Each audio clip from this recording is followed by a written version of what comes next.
September 30th marks National Truth and Reconciliation Day, a day to honor survivors, their families, and communities, and ensure public commemoration of the history and legacy of residential schools.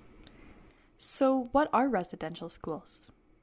Residential schools were designed by churches and the government with the goal to both educate and convert Indigenous youth, and to assimilate them into Canadian society. These schools were typically boarding schools. It is estimated that about 150,000 children attended residential schools.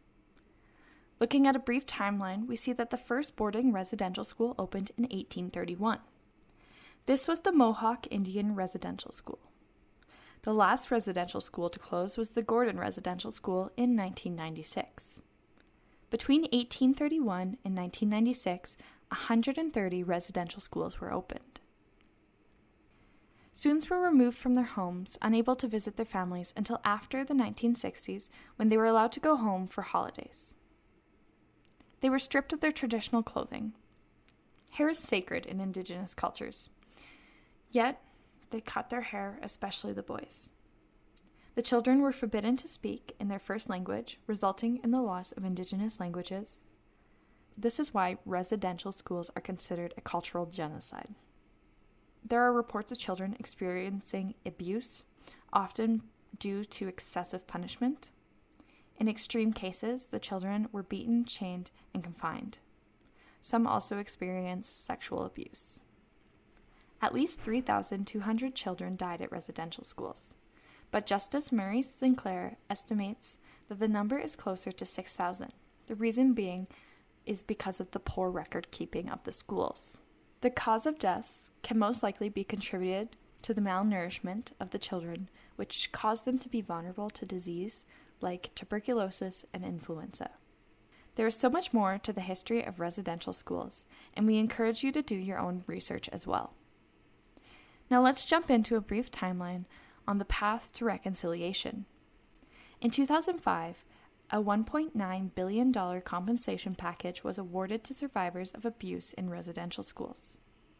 In 2007, the Residential Schools Settlement Act, which was a result of the largest class action settlement in Canada's history, was established. The act provided a multi-billion-dollar fund to help former residential school students in their recovery. Prime Minister Stephen Harper offered an apology on behalf of the Canadian government in 2008 for their role in the creation of residential schools. In 2013, we see the start of Orange Shirt Day. Orange Shirt Day was birthed out of a reunion and commemoration project of the St. Joseph Mission Residential School in May of 2013. The orange shirt comes from Phyllis Jack Webstad's story. We will link a video of her telling her story for you to check out. The orange shirt represents all that was taken away from the Indigenous children, just like Phyllis' orange shirt on her first day of school. Returning to the timeline, we see Justin Trudeau apologize to the survivors of Newfoundland and Labrador residential schools in 2017. The reason that Stephen Harper's government never apologized to the survivors of Newfoundland and Labrador residential schools was because Newfoundland and Labrador were not a part of Canada at the time residential schools were established there. In 2021, we see that the National Truth and Reconciliation Day was established. Looking closer, we can see that a bill recognizing the National Truth and Reconciliation Day passed in the House of Commons in 2019. However, due to an election being called, the bill never passed the Senate. However, Bill C-5 did pass the Senate and the House of Commons unanimously in 2021, leading to the creation of National Truth and Reconciliation Day being a national stat holiday. Returning to the timeline, we see that the Pope apologized for the role of the Catholic Church in 2022. But reconciliation is a journey, one we are still on today. It is also important to note the Truth and Reconciliation Commission that came out in 2015. It listed 94 calls to action. We will link the website for you to check them out for yourself. However, we would like to draw your attention to number 80.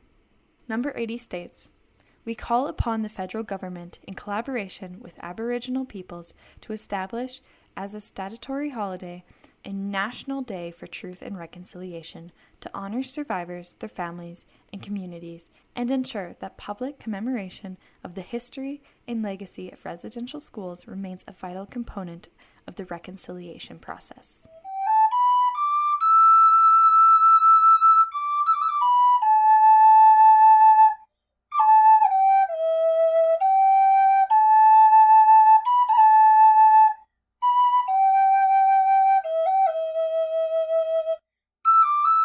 Please check out our references, do your own research, and talk to a local elder.